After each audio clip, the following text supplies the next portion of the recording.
Here's a guy who has a message for angry atheists. Towards thee I roll, thou all-destroying but unconquering well. To the last I grapple with thee. From hell's heart I stab at thee. For hate's sake I spit my last breath at thee. These are among the last words of Captain Ahab as he died trying to destroy the white whale. Hello friends, I'm pastor and teacher Jonathan Burris. Okay, so we all know that Herman Melville ripped off that great scene from Star Trek II, The Wrath of Khan. I better not kid, somebody will remind me that Moby Dick was written in 1851. Melville actually ripped off the scene from Star Trek First Contact in which Picard recites that passage verbatim. All right, in Moby Dick, Captain Ahab's final breath fueled these words. Let me then tow to pieces while still chasing thee, though tied to thee, thou damned whale. Thus I give up the spear. Melville's Captain Ahab is a study in dangerous obsession, fueled by unmitigated hate. His life's pursuit is to destroy this whale who took his leg. He sees this whale as the embodiment of evil. If he can destroy the whale, he can perhaps regain some meaning to his miserable life. Okay, enough. Why is a Christian pastor discussing Moby Dick? Because I believe many atheists are as obsessed with hatred for God as Ahab was with the white whale. Ahab blamed the whale for the loss of his leg. Atheists who hate God don't hate him because they blame him for anything. They blame his followers for things. I don't mean all non-theists. Some skeptics and agnostics are open-minded and seeking answers to life's questions. They're intellectually honest when they say they do not believe there is a God or they haven't been convinced that God exists. I've said the only honest atheist is an agnostic. To declare that God emphatically does not exist is a logical contradiction. As far as I can tell, to say that a timeless, spaceless, disembodied mind does exist is a logical contradiction. The only way anyone could truthfully say that there is no omniscient being in existence would require omniscience. No, it wouldn't. It no more requires omniscience to say that God does not exist than it requires omniscience to say that married bachelors don't exist. You don't need to search every cave in the universe to make sure there are no married bachelors hiding in one of them to rule out their existence altogether. Insofar as God is defined as a being able to exist independent of time and space, God is as much a contradiction as a married bachelor is. To exist means to have location in space and time. To say that God created space and time would require him to be able to exist without space and time. It would mean that he can exist without that existence manifesting anywhere ever. That's a contradiction. And yet my YouTube comments and my private messages on Facebook Messenger are full of militant atheists who act as if their life's purpose is to attack God and those that follow him. But the militant angry atheists who troll my DMs and YouTube comments that get held for review by YouTube don't seem to have a problem with every God or every religion. Really? Do the militant atheists you encounter say they're totally cool with Vishnu and Odin? The angry atheist doesn't seem to have a problem with the pantheist who believes that God is everything and everything's God. Well, it's pretty easy to demonstrate the existence of the pantheist God. Likewise, they don't seem to have a problem with polytheism that holds to more than one God. I don't think polytheism makes any more sense than monotheism, but atheists don't talk about polytheism very much because polytheists don't have many prominent apologists. I don't think I've ever even encountered someone trying to make an argument for the existence of multiple gods. I've never seen a Hindu apologist or a Hellenist apologist. Nobody's ever knocked on my door and said, "Have you heard the good news about Zeus?" It is the monotheist in general that the angry atheist has a problem with, and the Judeo-Christian God in particular. I seriously wonder why these militant atheists don't troll Muslim clerics on YouTube.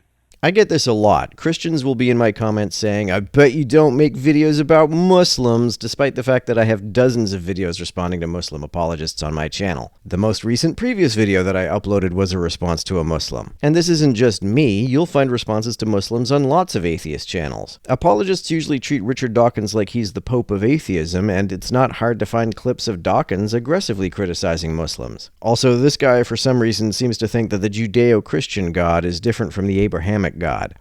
All right, well, actually, I've got a pretty good idea. I believe there are two reasons why it's the God of the Bible that these angry atheists have a problem with. First, many Christians today are pushovers. The backbone of many Christians is made of soft cartilage rather than bone. We're not going to stop responding to Christian apologists just because their bones got harder. If we chose which religious people to respond to on the basis of how little pushback we get from them, we'd focus on the Amish. I've never made a video about the Amish. The reason I focus on Christians and Muslims is because they focus the most on me. Sometimes I respond to videos from apologists for Judaism, but there just aren't as many of those because Jews don't actively seek converts. Most Jews don't care that I don't believe in God. They'll not stand tall and fight. In many cases, they couldn't if they wanted to for a lack of knowledge. A recent Barna survey showed that only 6% of Christians actually have a worldview.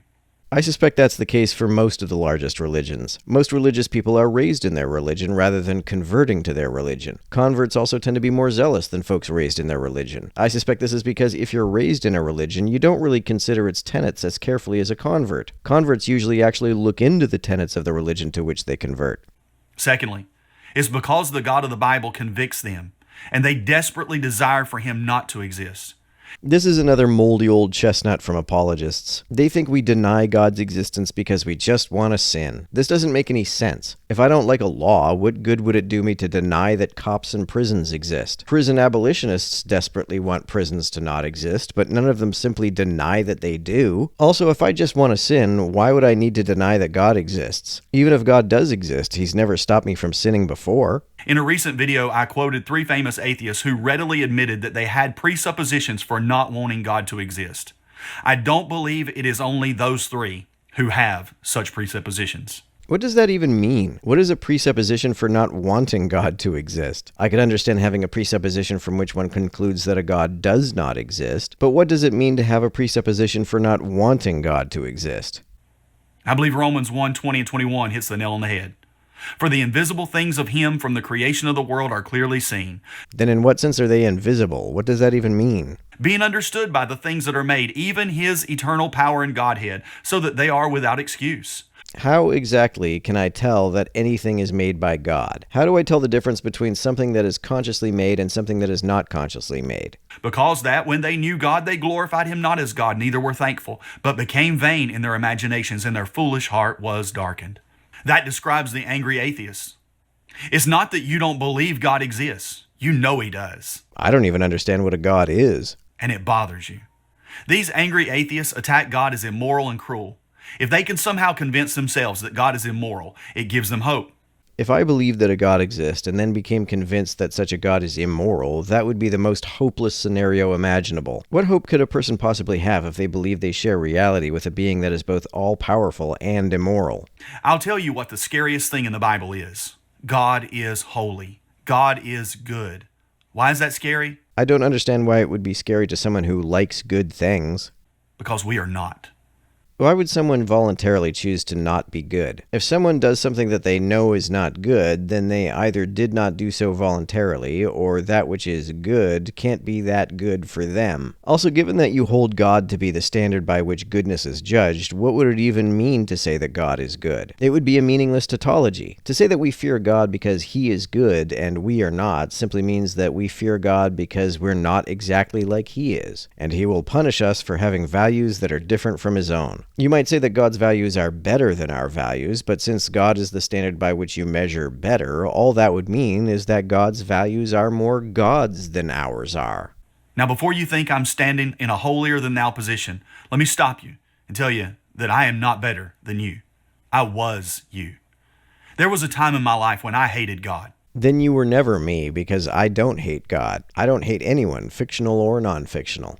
I did not doubt his existence. I loathed him. He was the object of all my dissatisfaction. Like the white whale, I blamed him for everything wrong in my life. Well, if he exists and is all-powerful, then nothing would be wrong in your life if it weren't for his negligence.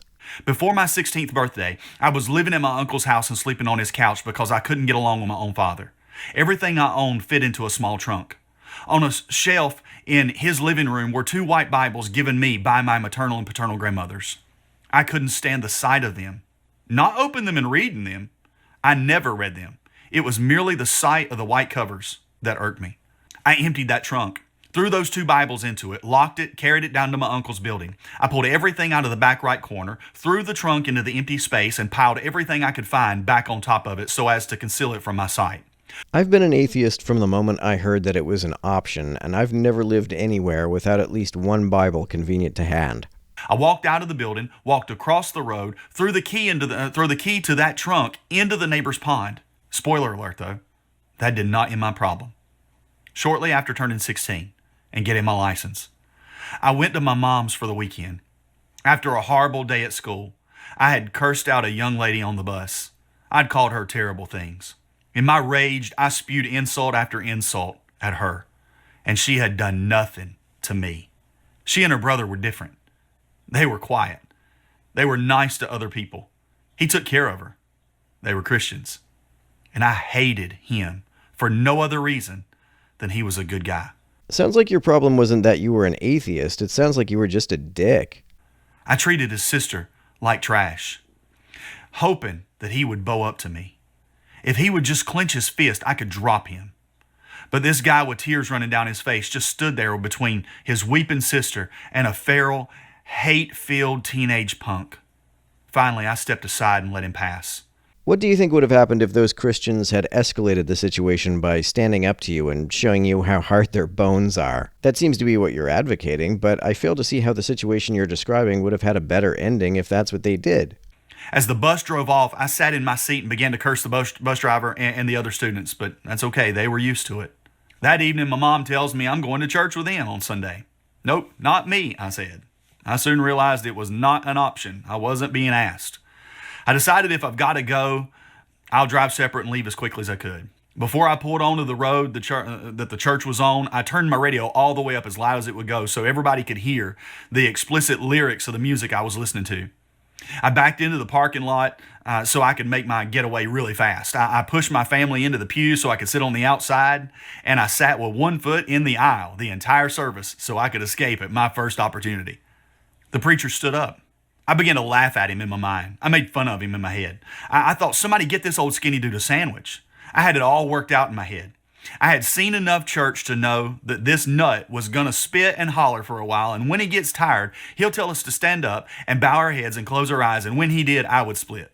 This guy was what every Christian imagines an atheist teenager to be like. No wonder they have these stereotypical beliefs about atheists. It's all projection. But during the service, something happened. All of the things I had ever done and boasted of, I began to be ashamed of. In particular, that Friday that I was telling you about earlier.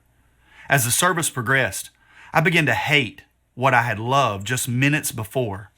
Not only that, but the God that I hated, I began to love. This guy is the world's most manipulable man.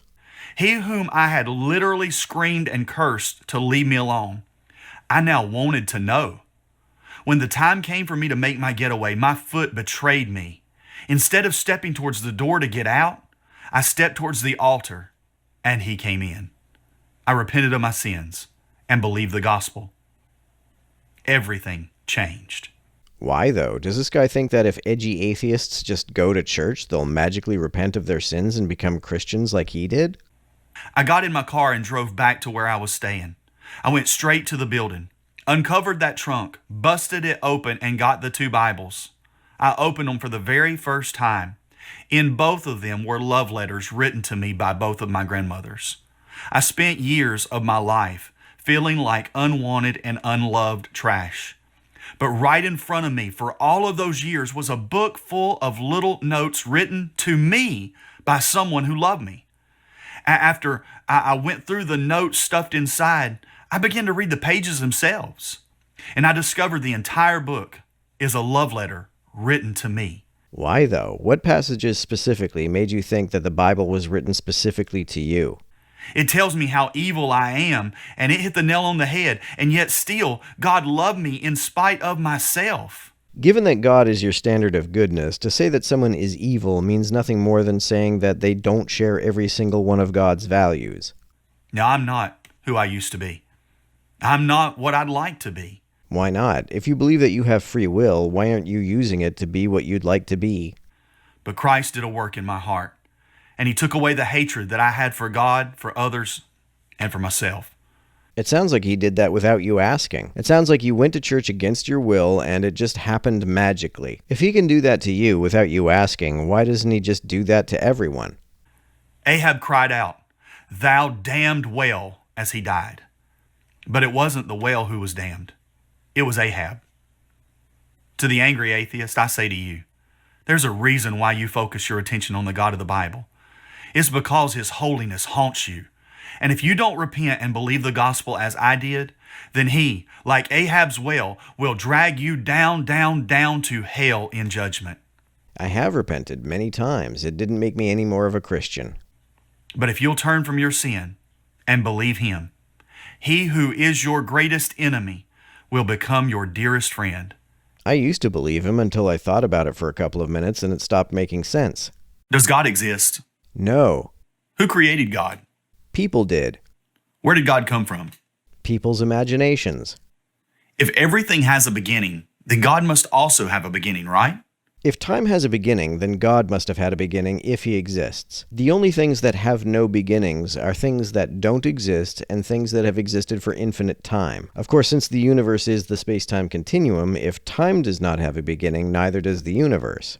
The Big Bang teaches us that our expanding, cooling universe used to be younger, denser, and hotter in the past. Those that hold to the Big Bang theory believe that the universe had a beginning. Not all of them. This is actually still debated among physicists. Some think that time began at the Big Bang, which, if true, means that nothing can be eternal, not even God, because nothing can exist for infinite time if there hasn't been infinite time. Until very recently, the singularity just prior to the Big Bang was considered that beginning. The singularity wasn't prior to the Big Bang, it was the first moment of the Big Bang. But now some scientists are searching for a different answer because the numbers simply do not add up. The laws of physics either break down or simply cannot apply to time, space, and matter prior to the singularity. Again, that depends on whom you ask. Nothing can explain the origin of the stuff that made up the singularity. Why would it need an origin? If God doesn't need an origin, why does the singularity? For many non-theists, their best answer is, we don't know yet, but we do know that it's not God. I don't think it makes any sense for all of space and time to have an origin. Maybe there's a multiverse and the universe came from some other space-time continuum which would not be God. Or time does not exist prior to the singularity and it doesn't make any sense for it to come from anywhere or anything because that place or thing would have to exist without time. In other words, it could exist while never existing. How does that make any sense? The cosmological argument states that everything in the universe has a universal causation or a prime mover or a first cause. Yes, and that argument is based on outdated Aristotelian physics. Aquinas and Aristotle believed that the universe needs a prime mover because they believed that movement always needs a cause. Newton discovered that it doesn't. Newton understood that movement only needs a cause if the thing that's moving was once at rest. The universe as a whole has never been at rest, therefore its movement does not need a cause. The cosmological argument goes back to the notion that Plato and Aristotle put forth. In his Timaeus, Plato posited that a demiurge of supreme wisdom and intelligence, sort of like a god, created the cosmos and imparted motion. Aristotle tweaked that a little bit. And then Newton proved it to be nonsense. And then Thomas Aquinas came along in the 1200 CE and adapted the theories of Plato and Aristotle by stating that whatever first cause set things in motion must be itself uncaused. And now we know that only things at rest need to be set in motion, and that the universe was never at rest, and therefore its motion does not need a cause. Or it would not be the first. Aquinas built on Plato's writings and attributed God as being that first cause. The cosmological argument may be explained in 3 steps. Number 1, whatever begins to exist has a cause for its existence. That makes no sense, because if time itself has a beginning, it can't coherently have a cause because you can't cause something to exist at a time when it already exists. And there was obviously never a time when time did not exist. This is the case even if time has only existed since the Big Bang singularity. It also makes no sense to say that anything existed before time, because before is a temporal orientation that therefore makes no sense independent of time itself. Number 2, the universe began to exist. We don't actually know that to be the case for sure. Physicists disagree about this. Number 3, the universe has a cause of its existence. Now, some are quick to offer the counter-argument that all the cosmological argument does is prove that the universe has a first cause. It doesn't offer evidence for a theistic God. Non-theists often cry out, "Where is the evidence?" When you ask what kind of evidence they require, the burden becomes even more strict. Well, before I can even consider any evidence, I have to understand what I'm seeing evidence for. I don't understand what a cause of the universe that exists independent of space and time would even mean, so I have no idea what would constitute evidence for such a thing. Asking what evidence would convince me that a God exists is like asking what evidence would convince you that married bachelors exist. We begin to hear things like, show me. Where is the evidence for God? Where is the proof? But let's have a look at what evidence means. Merriam-Webster defines evidence as an outward sign or something that furnishes proof. But what the non-theist doesn't want to admit is that there are many types of evidence, other than what's called direct or physical evidence. There's character, primary, secondary, substantial, corroborating, circumstantial evidence, and many more. What kind of evidence could there possibly be for the existence of a self-contradictory notion? Let's look at that last one, circumstantial evidence. That's evidence that tends to prove a factual matter by proving other events or circumstances from which the occurrence of the matter at issue can be reasonably inferred.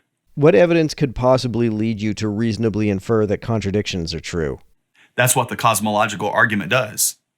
It also counts as substantial evidence because it provides evidence greater than a scintilla of evidence that a reasonable person would find sufficient to support a conclusion. How could a reasonable person possibly conclude that something can exist without existing anywhere ever? But people ask, if everything in the universe has a first cause, then why is God the exception?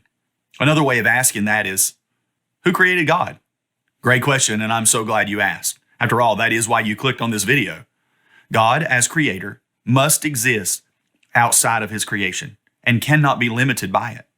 The designer of the television exists outside of the television, and the inventor of the smartphone exists outside of the device. God, the prime mover, cannot be constrained by time, space, or matter. So he can exist without the necessary preconditions of existence? How does that work?